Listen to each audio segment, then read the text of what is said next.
What's up, everybody? This is Jay, and this is my what to expect video for episode 7 of The Shy. Now, a lot has been going on with The Shy. We know Kiesha's been missing for a minute.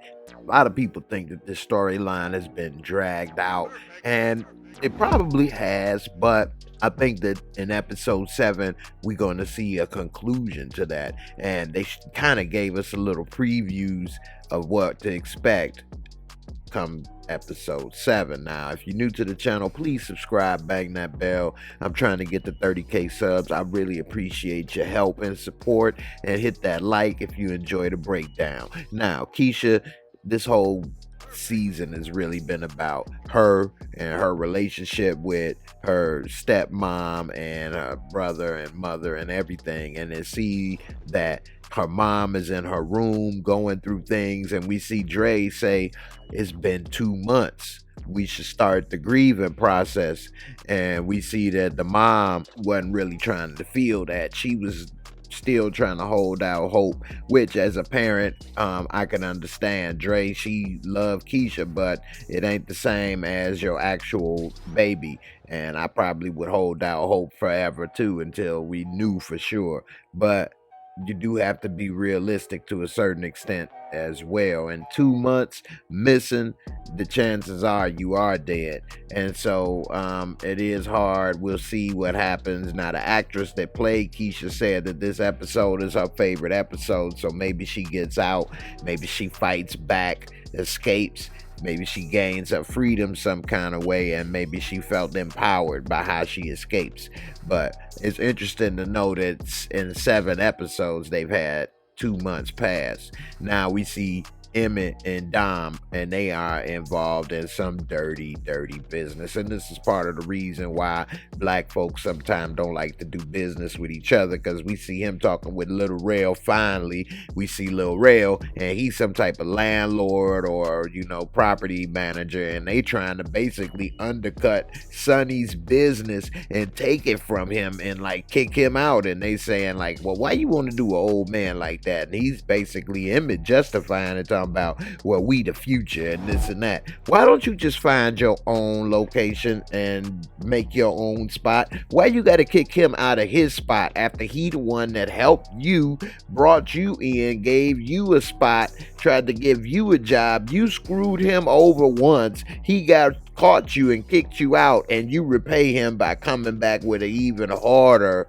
way to throw him out on it and screw him over. That's just horrible. And then this girl Gemma, it says that, and that she gonna get Kevin back on her side, melt his heart. Kevin pissed because she been running her mouth about his sister. Some people say, well, why doesn't he want people to know? Well, he don't want to be the sad story in school. He don't want to be the guy that everybody feels sorry for, or he don't want to feel pathetic. And not to say that he's justified, but I understand where he coming from, and we'll see what she does.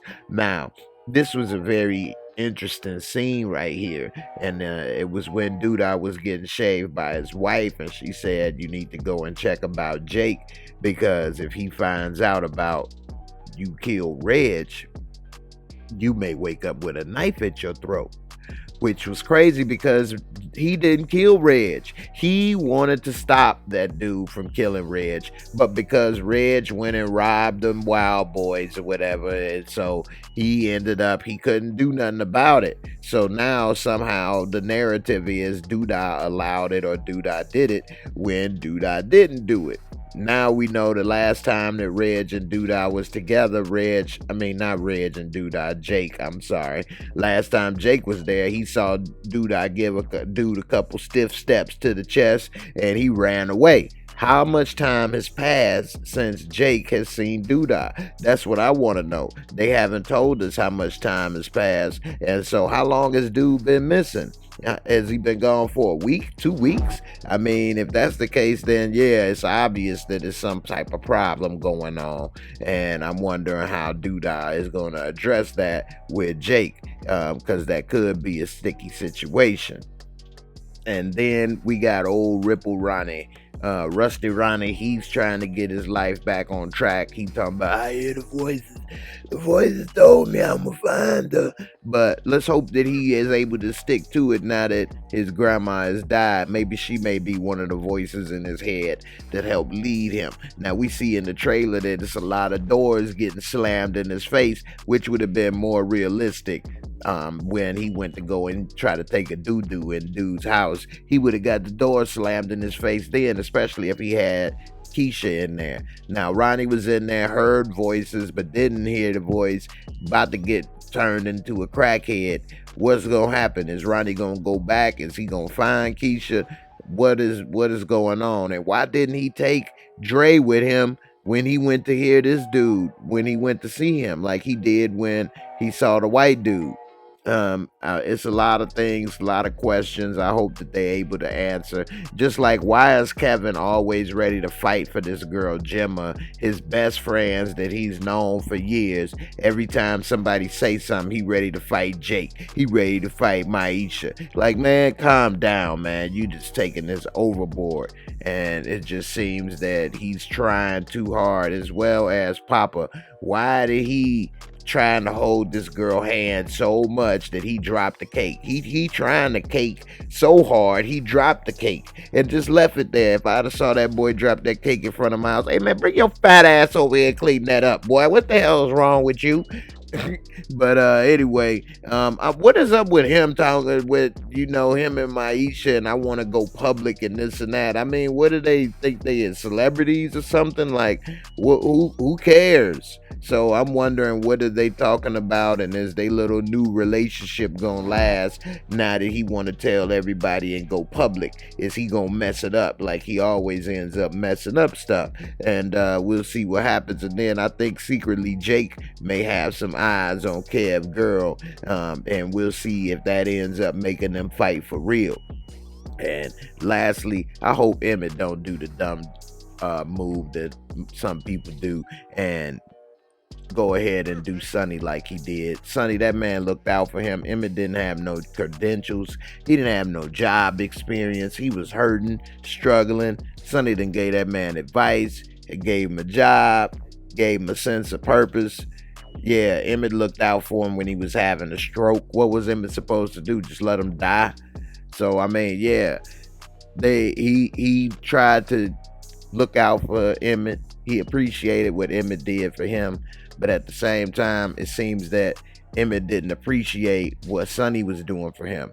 Emmett always want to come to everybody and talk about he a businessman. Why didn't he use that same approach with Sonny? He could have said, hey, Sonny, look, how about I lease your restaurant during the hours you closed, and I give you X percentage of profits while we're open.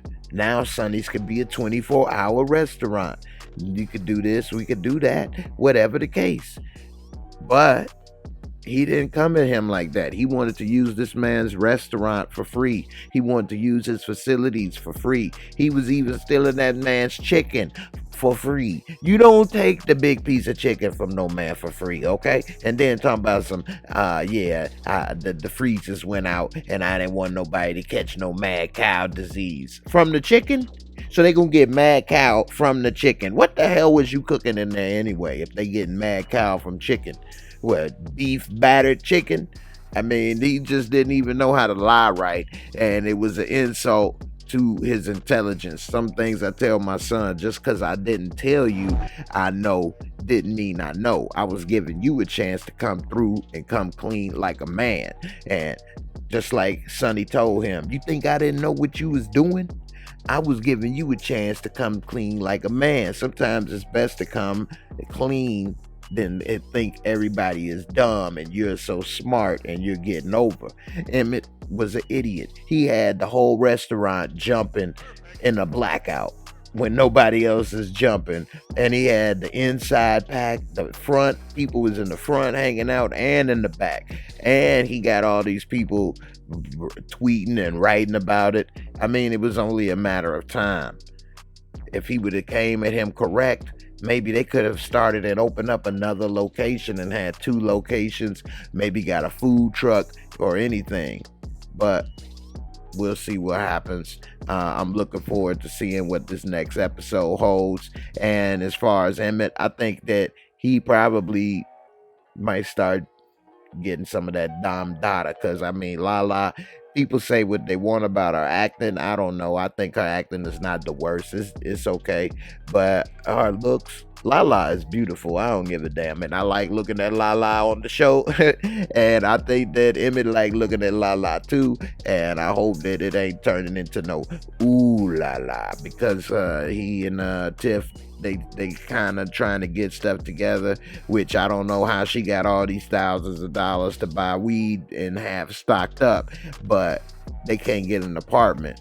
But that's a whole nother subject. But I hope that they do get themselves up out of Jada's apartment. And speaking of Jada, why the hell is she up here stressing so much about Tomas and his family? Like, her boo-boo is all clean. I mean, you got a grown-ass son and his baby mama and your grandbaby, and you ain't even 40 supposedly, in your one-bedroom apartment. And you work a half-ass job just like Tomas. So what are you talking about what you deserve? I mean, women and men, everybody needs to be honest about their situation. Yeah, you may deserve this and you deserve that, but what are you bringing to the table?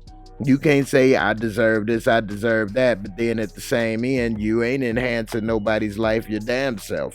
And so she needs to go ahead and move on from stressing so hard about that dude family, because it's not like he lived with his mama. And we'll see what happens. They need to stop making her look so desperate and lonely, and we'll see what happens with Jada, because she's a good looking woman and smart, and I think that she can do better than what they had her doing. So we'll see what happened, and I hope Kiesha's free Kiesha, get up out of there, girl. And we'll see what happened to R. Smelly. What's gonna happen? Is him and Ronnie gonna have a fight? Is it gonna be a shootout? He gonna get arrested? What's gonna happen to young Kales, or rather old Kales? Probably the same age, actually. Anyway, I'll see y'all in episode 7 recap. Peace.